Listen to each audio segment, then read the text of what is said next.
We're in the middle of summer and it's still like, raining and cloudy each day. And anyway, by the way, today I'll be talking about what we call framing and composition. And framing and composition they are an essential part of either photography or videography. If you want to tell a better story, ingredient or things that can help you to achieve a better story is having the right composition and framing, because these will let your audience knows of your focal point, the story you're telling, what you're pointing out. Imagine just having taken the photos whereby you have different objects in the image, and people can easily get confused, and also people might not know your focal point.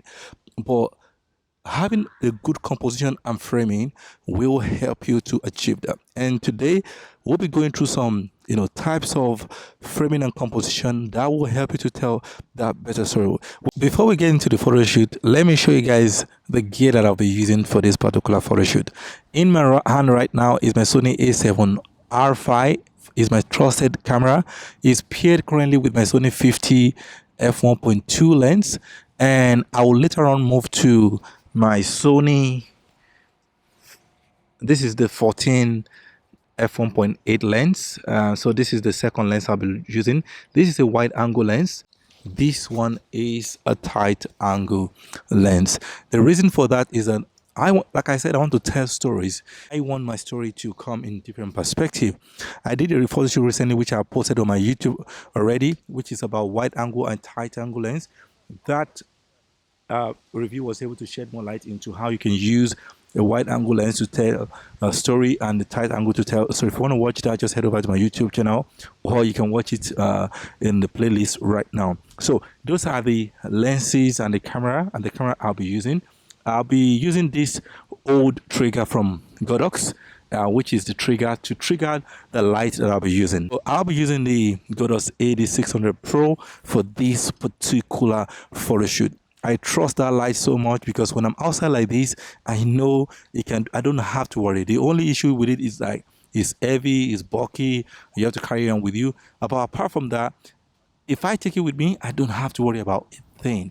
I just know that it would do practically everything that I need to do. It takes a lot of time to create content like this and all that. And I appreciate you guys who have been supporting this channel for a long time. Thank you very much. And so if you're new to the channel, you're welcome. Let's get down to business right now. All right, so let's go. So I'm gonna get my model and we'll start shooting right now. Okay, let's go. Chio Chino.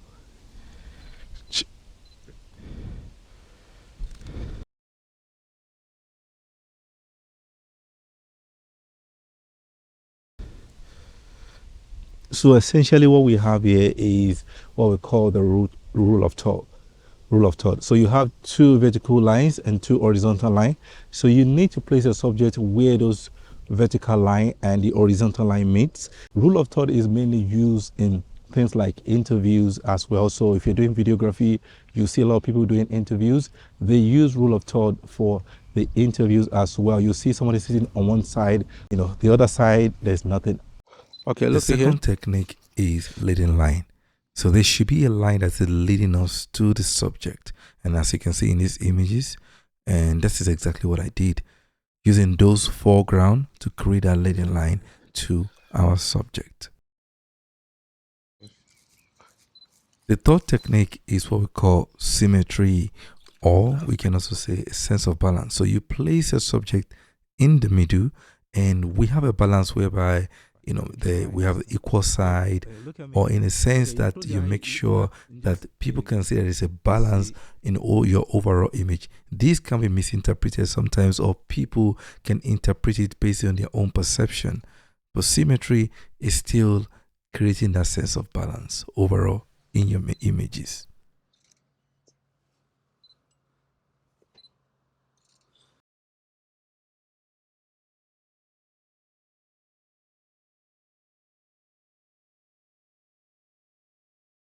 So for this shot, I'm going to be using, so she's wearing a jacket right now. And so she's wearing a jacket. So the idea is she's trying with the jacket. So we've got different shots.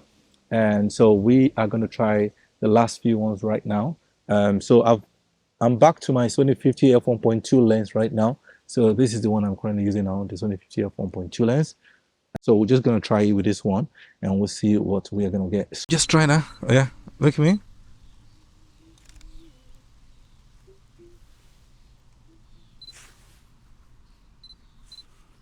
Hold your flower closer to your face. No, put your head back. Bring the flower closer to your face. No, no. One thing that is very important, especially when you're doing photo shoot, is that the placement of your light is always important. So while I took that light from that angle, I realized that it was casting a lot of shadows and there was light everywhere. So you need to pause sometimes. Just pause and then look at what the light is doing to the face of your subject or to the surroundings, and then just move the light around. I mean, it doesn't take you that long, but sometimes we just get so bottled or so busy with what we're doing that we forget to even do the basic by just moving things around. It just takes that. So I'm moving the light from that end to this end now, and we're gonna see some differences right now. Okay. So the light is right here now. Okay. All right. Let me try that. Okay. Good.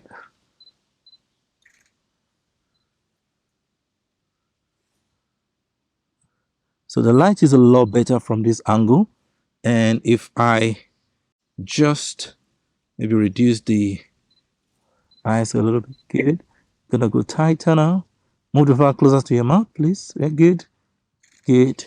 So let me try that. Good. I think for me that's a lot better. And yeah, that looks good.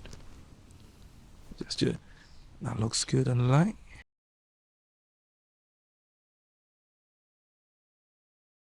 So what I want to do right now is to use the softbox. So all this while I've been using it bare bulb. I mean the light, the God say this is on a Pro, just using it bare bulb like this. So I'm gonna show you guys. So I'll be using it just like this.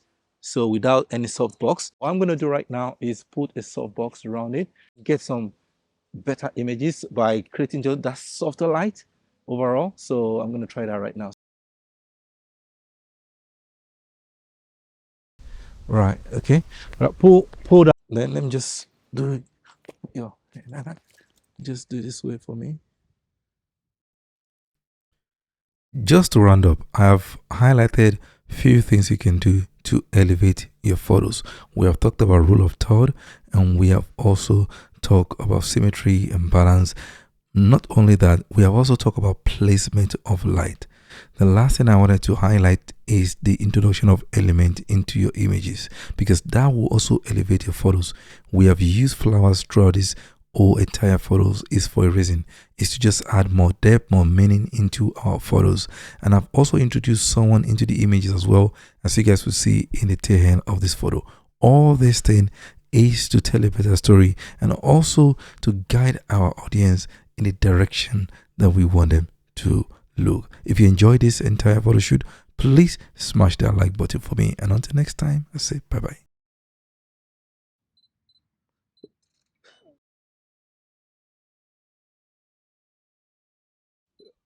I'm gonna count to three, right? When I say 1, 2, 3,